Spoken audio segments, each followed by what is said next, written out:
안녕하십니까. 오늘은 사순절에 읽는 누가복음 두 번째 시간입니다. 이 시리즈는 누가복음을 읽으면서 사순절 기간 동안에 예수 그리스도를 묵상하고 그 얘기를 다시 살펴봄으로써 우리가 가야 할 제자의 길이 무엇인가를 확인하고 우리 신앙의 훈련을 하는데 그 목적이 있습니다. 지난 시간에는 그래서 누가복음에서 제자들이란 과연 누구인가 하는 것들을 중심으로 말씀을 드렸습니다. 제자의 길의 핵심이 예수 그리스도에 대한 고백이라고 하는 것은 우리가 누구나 잘 알고 있습니다. 그렇기 때문에 제자의 길에 대해서 이야기할 때 예수 그리스도가 누구신가 하는 것을 빼놓고 말할 수가 없습니다. 오늘 그리고 아마 조금 길어질 것 같아서 나눠서 말씀을 드리려고 하는데 예수 그리스도는 누구신가? 누가복음과 그리고 이어지는 사도행전에서 제자들은 어떻게 고백을 하고 있고 그 고백이 갖는 의미가 무엇인가 하는 것에 대해서 이야기를 나눠보려고 합니다. 그러기 위해서 우리가 살펴보아야 할 것은 첫째는 그 당시의 상황입니다.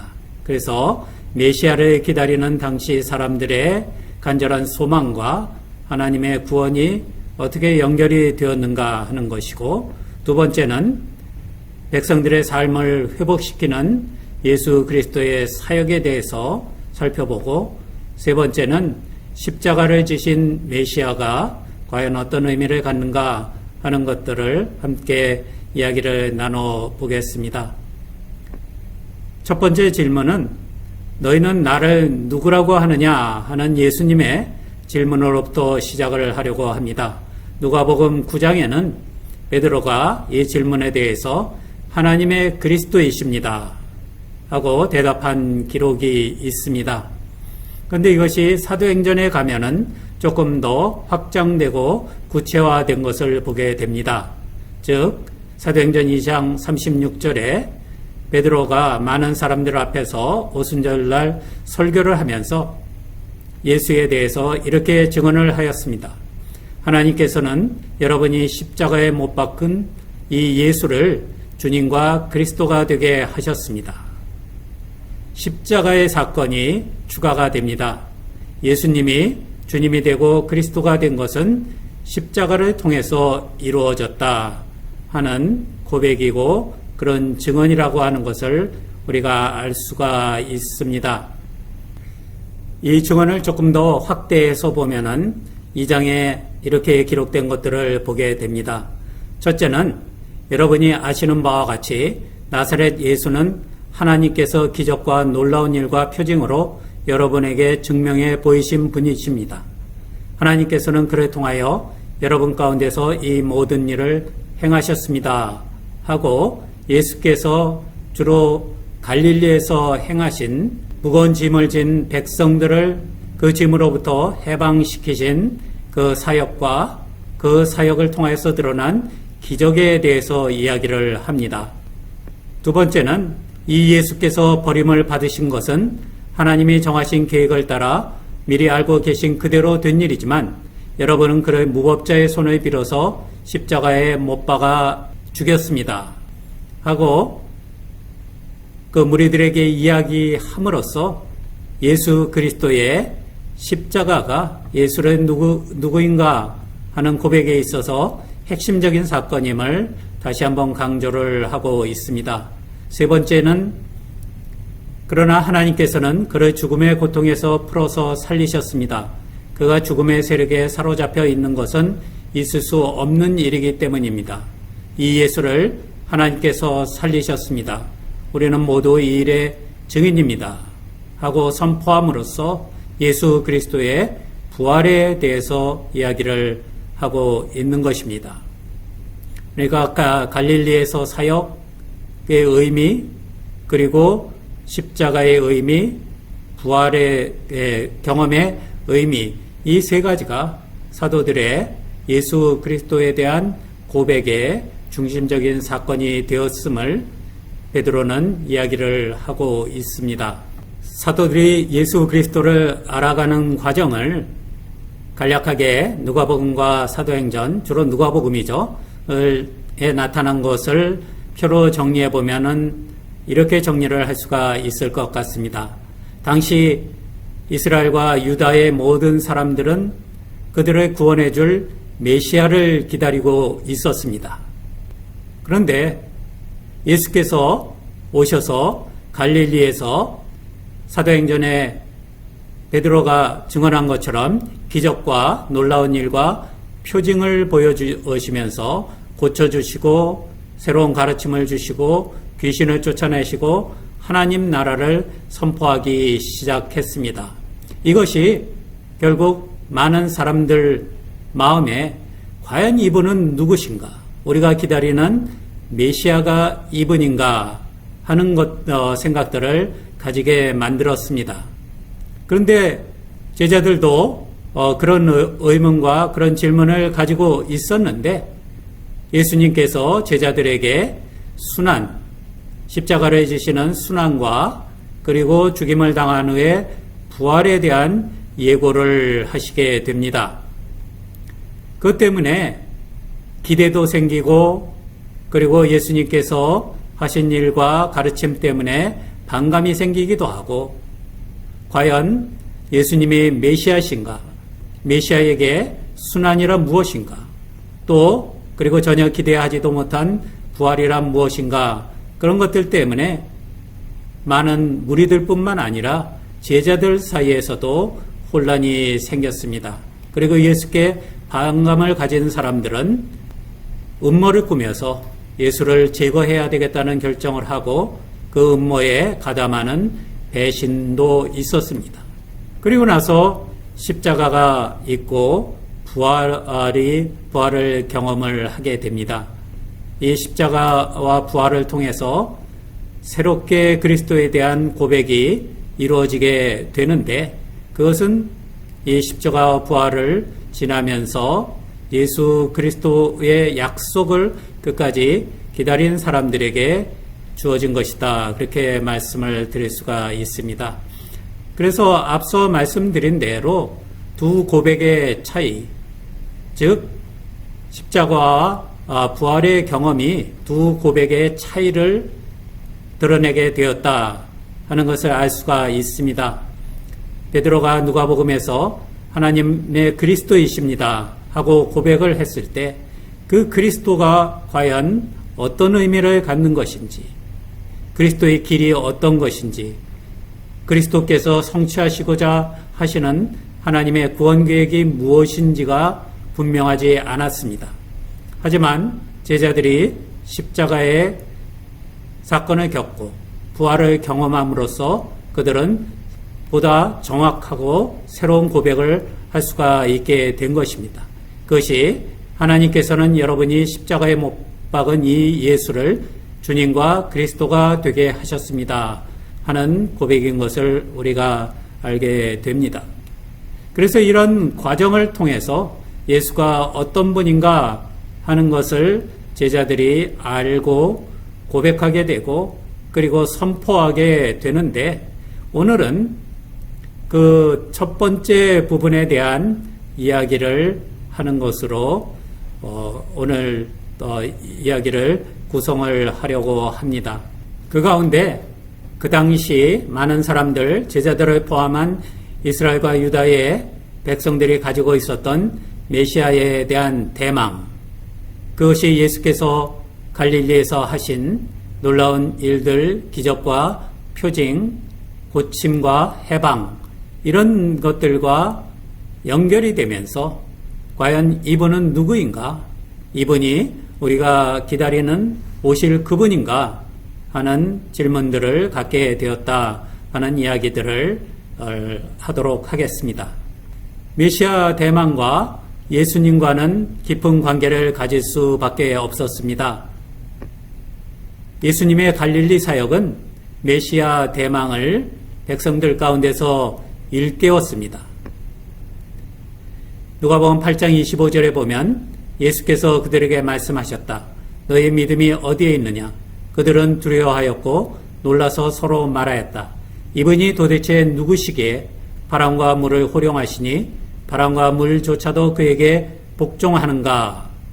이 이야기는 제자들이 배를 타고 갈릴리 호수에 있을 때 풍랑을 만나게 되었는데 예수님께 주무시는 예수님을 깨워서 요청을 하니까 예수님께서 풍랑을 잠잠케 하셨다는 그런 이야기, 마지막에 나오는 이야기입니다.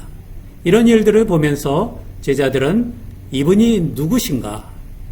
이분이 하시는 일들이 과연 어떤 권능으로 하시는 것인가 하는 질문을 하게 되었습니다.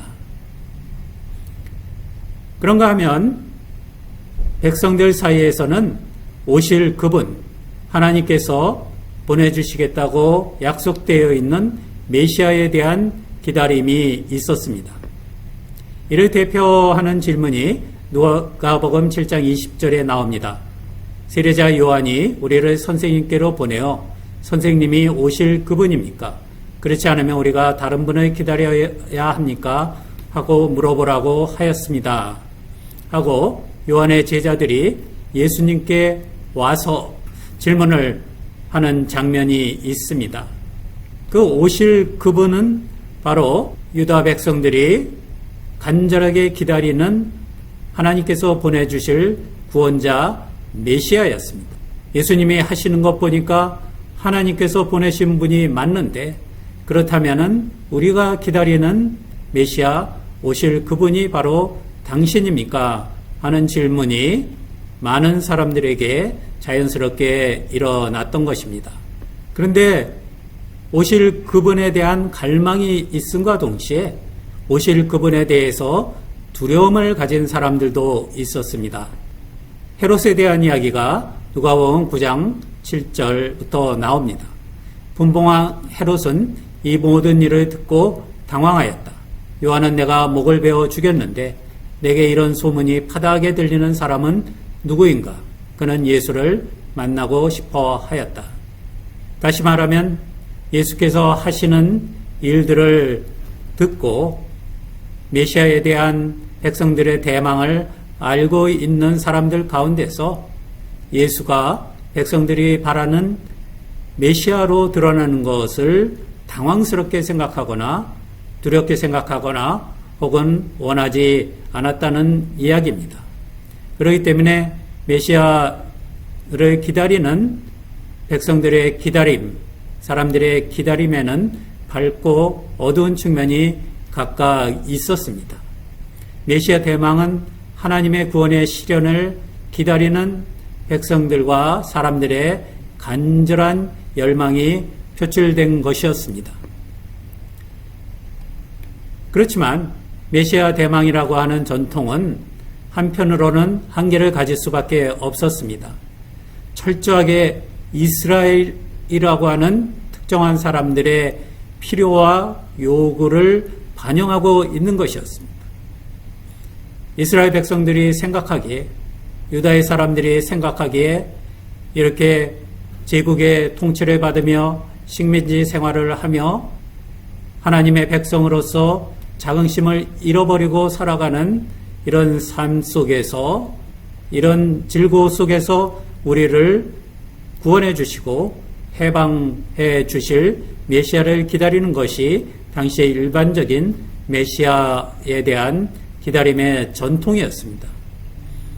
그것은 하나님의 약속, 하나님의 구원의 실현을 기다리는 것인과 동시에 사실은 자기들에게 필요한 이스라엘이라고 하는 특정한 집단에게 필요한 것, 그들이 요구하는 것을 메시아라고 하는 상징에 반영하고 있었다는 것을 우리가 알 수가 있습니다.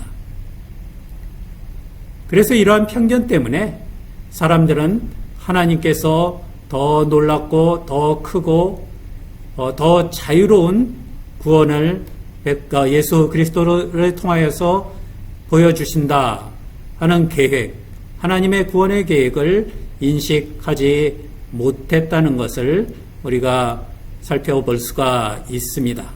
그렇기 때문에 당시의 사람들이 이런 편견 속에서 예수 그리스도를 바라보았기 때문에 예수 그리스도가 메시아라고 하는 것을, 그 의미를 정확하게 이해를 할 수가 없었습니다.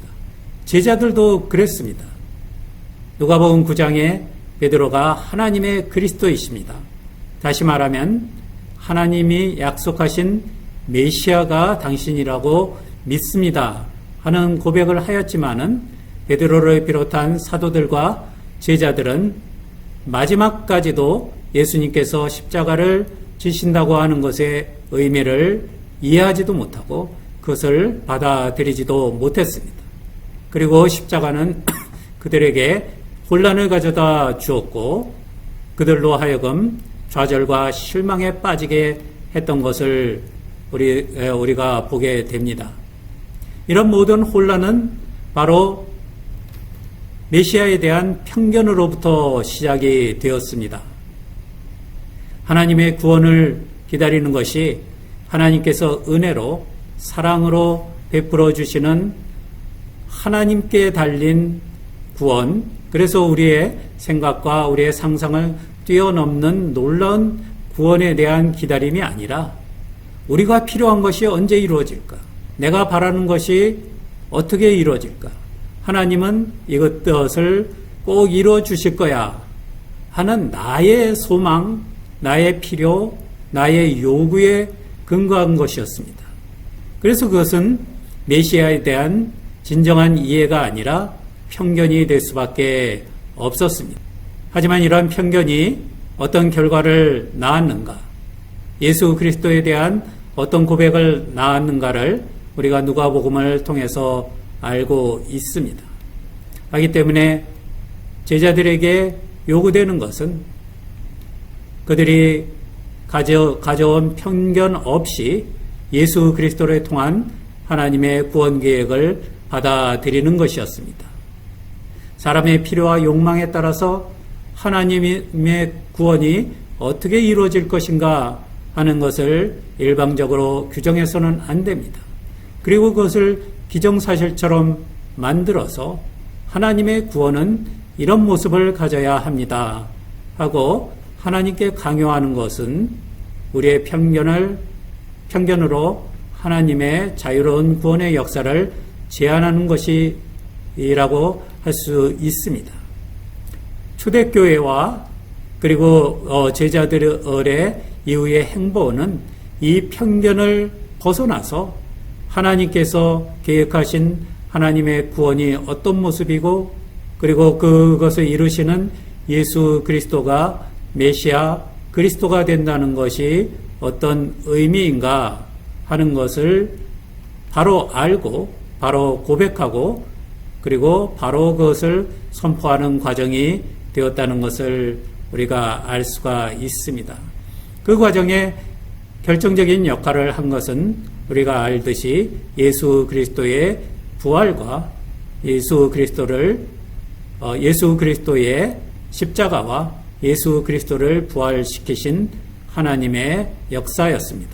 그래서 그리스도께서 하나님의 구원이 되신다고 하는 것을 고백하는 것은 과연 우리가 가지고 있는 편견이 무엇인가 하는 것을 찾아보고 그것으로부터 자유스러워지는 것이 첫 번째 일입니다. 우리는 예수 그리스도를 통하여서 하나님께 바라는 것이 있을 것입니다. 그 바라는 것들이 하나님의 구원을 이루시는 예수 그리스도를 바로 고백하고 바로 전하고 바로 선포하는데 때로는 장애가 되기도 합니다. 오늘의 이야기를 마치면서 우리가 생각해 봐야 할 질문, 예수 그리스도를 통한 하나님의 구원을 바로 인식하고 바로 고백하고 바로 선포하는 데 있어서 방해가 되었던 나의 편견, 다시 말하면 나의 욕망이 무엇이었는지, 내가 필요하다고 생각한 것이 무엇이었는지, 내가 하나님께 요구하고 있는 것이 무엇이었는지 그것을 먼저 앞세우지 않았는가 하는 것을 살펴보는 것이 제자의 길을 따라서 예수 그리스도를 고백하는데 핵심적인 질문이라고 하는 것을 우리가 이해할 수 있기를 바랍니다.